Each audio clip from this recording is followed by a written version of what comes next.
Good morning प्यारे बच्चों।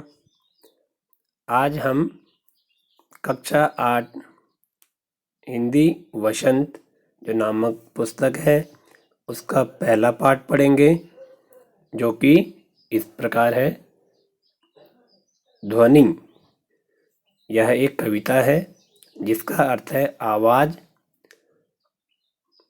और यह आवाज़ अर्थात जब हम किसी के लिए आवाज़ देते हैं तो हम उससे कुछ कहना चाहते हैं या उसको आवाज़ लगाना चाहते हैं, तो कवि भी इस कविता के माध्यम से हमें कुछ संदेश देना चाहते हैं। इसके लेखक हैं सूर्यकांत त्रिपाठी निराला। सूर्यकांत त्रिपाठी निराला यह छायावादी कवि हैं, और छायावादी कवि हमेशा अपनी रचनाएं एक छाया अर्थात द्व्यर्थक रचनाएं करते हैं, जिसका एक मुख्य अर्थ होता है, एक गूढ़ अर्थ होता है। तो यह जो कविता है, यह कविता भी सूर्यकांत त्रिपाठी निराला जी के वस्तुतः अपने जीवन पर आधारित है, एवं इन्होंने इसका जो अपने जीवन के साम्यता किसके साथ, वसंत ऋतु के साथ इसको जोड़ा है। तो यह बहुत ही सुंदर है। आइए हम इसका अर्थ जानेंगे। पहले हम इसको गायन करेंगे। अभी न होगा मेरा अंत, अभी अभी ही तो आया है मेरे वन में मृदुल वसंत, अभी न होगा मेरा अंत। हरे हरे ये पात, डालियां कलियां कोमल गात, मैं ही अपना स्वप्न मृदुल कर फेरूंगा निद्रित कलियों पर, जगह एक प्रत्युष मनोहर। पुष्प पुष्प से तंद्रालस, लालसा खींच लूंगा मैं, अपने नवजीवन का अमृत सहर्ष सींच दूंगा मैं। द्वार दिखा दूंगा फिर उनको, है वे मेरे जहां अनंत, अभी न होगा मेरा अंत। तो सूर्यकांत त्रिपाठी निराला जी इस कविता के माध्यम से अपने विरोधियों को भी एक संदेश देना चाहते हैं, जो कह रहे थे सूर्यकांत त्रिपाठी निराला जी के साथ कई दुखद घटनाएं हुई थी, जिससे कि वे अस्त व्यस्त या टूट से गए थे। तो उन्होंने फिर एक उत्साह से पुनः वे खड़े हुए, एक जोश के साथ उन्होंने कहा अभी मेरा अंत नहीं है। उन्होंने विरोधियों को इस कविता के माध्यम से करारा जवाब दिया, और साथ ही साथ वसंत के भी इन्होंने वर्णन इसमें वसंत के साथ उसकी दोनों को आपस में सामंजस्य बिठाया है। तो हम इसका अर्थ देखेंगे। तो कवि कहते हैं अभी न होगा मेरा अंत, अभी मेरा अंत नहीं होगा। क्यों नहीं होगा? तो बोला अभी अभी ही तो आया है मेरे वन में मृदुल वसंत, मेरे वन रूपी जीवन में अभी अभी ही तो मृदुल वसंत आया है, इसलिए मेरा अंत अभी नहीं होगा। या वसंत आया, वसंत आप जानते हैं, वसंत 6 ऋतुओं में एक ऋतु है, और इसे ऋतुराज भी कहा जाता है। अगला है हरे हरे ये पात, डालियां कलियां कोमल गात, मैं ही अपना स्वप्न मृदुल कर फेरूंगा निद्रित कलियों पर, जगह एक प्रत्युष मनोहर। कहते हैं अभी तो अब वसंत आने पर प्रकृति का वर्णन भी कर रहे हैं। हरे हरे ये पात, पात अर्थात पत्ते, डालियां कलियां कोमल गात। वसंत आने पर वसंत से पहले पतझड़ होता है, तो पतझड़ में चारों ओर सूखा सूखा एकदम वीरान सा लगता है।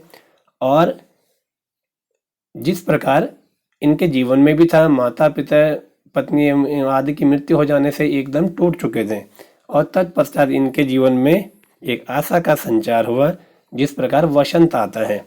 और वसंत आने पर बोला क्या होता है, डालियां जो सूखे सूखे जो पेड़ थे उनमें नई नई छाल आती है, कलियां आने लगती हैं कोमल कोमल, और पूरा उनकी छाल भी क्या हो जाती है, कोमल हो जाती है। अब वे कह रहे मैं ही अपना स्वप्न मृदुल कर, और अपने स्वप्न को मृदुल कर कोमल या सुंदर मीठा उसे कर इन निद्रित कलियों पर, जो कलियां सोई हुई हैं, मैं इन पर अपने मृदुल कर, कर अर्थात हाथ, हाथ इन पर फेरूंगा आराम से सहला सहला के, और मेरे छूने से ये कलियां क्या हो जाएंगी, जग जाएंगी। मैं इन्हें क्या दूंगा, एक सुबह होने का, सवेरे होने का संदेश, प्रत्युष मनोहर, एक सुंदर सवेरा दूंगा। जब ये कलियां खिलेंगी तो यह विकसित बहुत सुंदर लगेंगी। अर्थात यह युवा पीढ़ी को भी, साथ ही युवा पीढ़ी को भी संदेश देना चाहते हैं कि जो भी है, जितने भी सोए हुए हैं या जो अभी जागे नहीं हैं युवा पीढ़ी, में इन्हें अपने ज्ञान रूपी अमृत से इन्हें जगाऊंगा और इन्हें आगे भविष्य के लिए इनको एक अच्छा भविष्य इनके सामने रखूंगा। अब कहते हैं पुष्प पुष्प से तंद्रा लस लालसा खींच लूंगा मैं। पुष्प पुष्प से बोला, जो भी पुष्प है, जो भी अलसाए हुए हैं, जो खिल नहीं पा रहे कलियां, तो मैं इनसे लालसा खींच लूंगा और अपने नव जीवन का अमृत सहर्ष से सींच दूंगा मैं। और अपने जो अब मेरा यह नया जीवन जो मिला है, नई स्फूर्तिवान जो मेरा जीवन है, जो यह ज्ञान है, इस जो भी मेरा अमृत जो कमाया हुआ है, ये ज्ञान रूपी अमृत है, इससे मैं खुशी खुशी सहर्ष खुशी खुशी इन पुष्पों को एक एक युवा को, पुष्प पुष्प अर्थात युवा से भी इसका अर्थ है, एक एक युवा को, युवा के अंदर से मैं आलस्य, निंदा, निराशा यह सभी दूर भगा दूंगा और अपने जीवन की जो मेरी आशा है, स्फूर्ति है एवं ज्ञान है, इससे मैं इन्हें सींच दूंगा।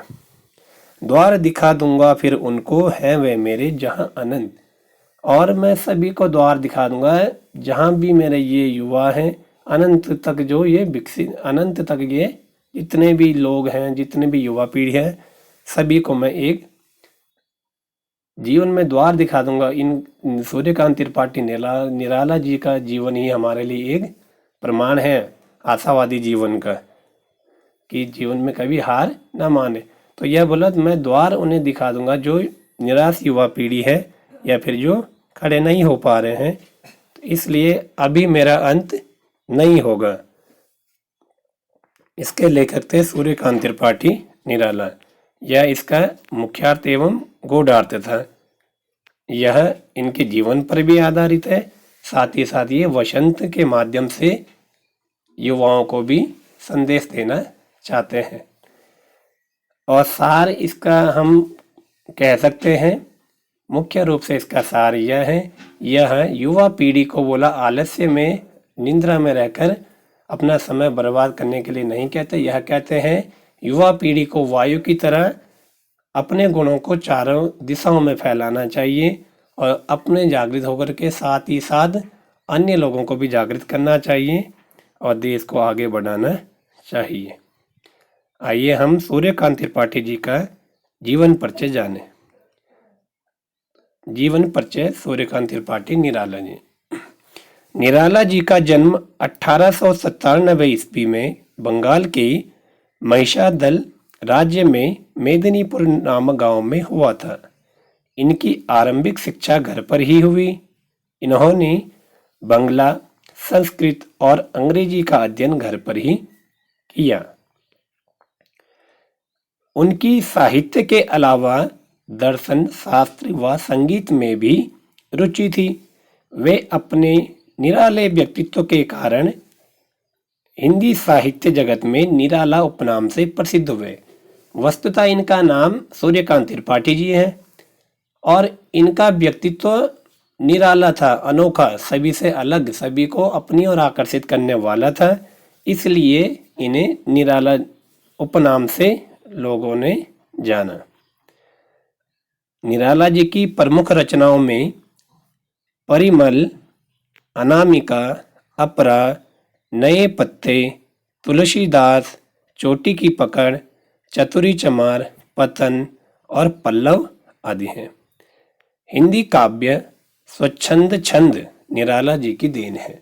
हिंदी काव्य में जो स्वच्छंद छंद, स्वच्छंद मतलब जो स्वतंत्र छंद है, जिसमें कोई ज़्यादा बाधाएं या बंदिशें नियम नहीं होते, वह इनकी ही देन है। हिंदी साहित्य की भाषा तत्सम प्रधान है।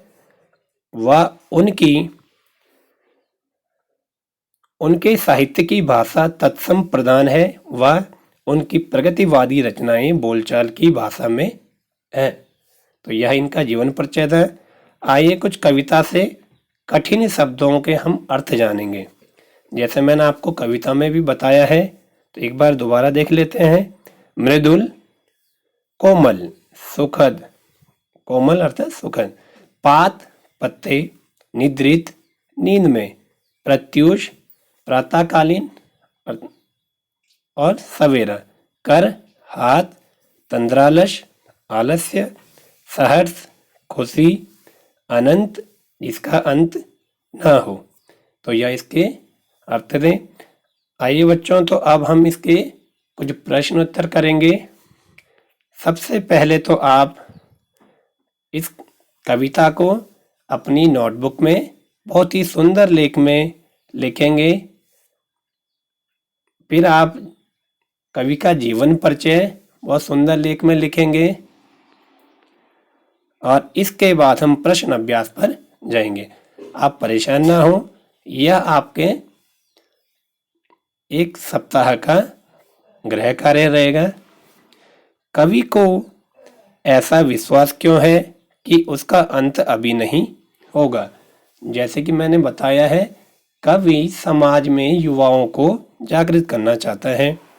तो कवि अभी अभी वह उसके अंदर उसके वन रूपी जीवन में वसंत आया है और वह चारों ओर अपने ज्ञान को फैलाना चाहता है, युवाओं को जागृत करना चाहता है और अनेकों कार्य, अनेकों रचनाओं की खुशबू से पूरे देश को सुगंधित करना चाहता है। तो इसलिए वह सोचता अभी उसका अंत नहीं होगा। फूलों को अनंत तक विकसित करने के लिए कवि कौन कौन सा प्रयास करता है? कवि फूलों को अनंत तक विकसित करने के लिए कवि अनेकों प्रयास करते हैं।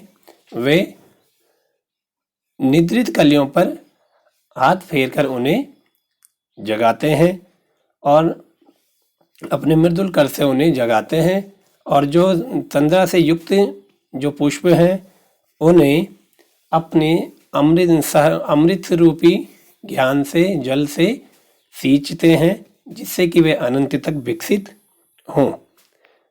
अगला प्रश्न है, कवि पुष्पों की तंद्रा और आलस्य दूर हटाने के लिए क्या क्या करना?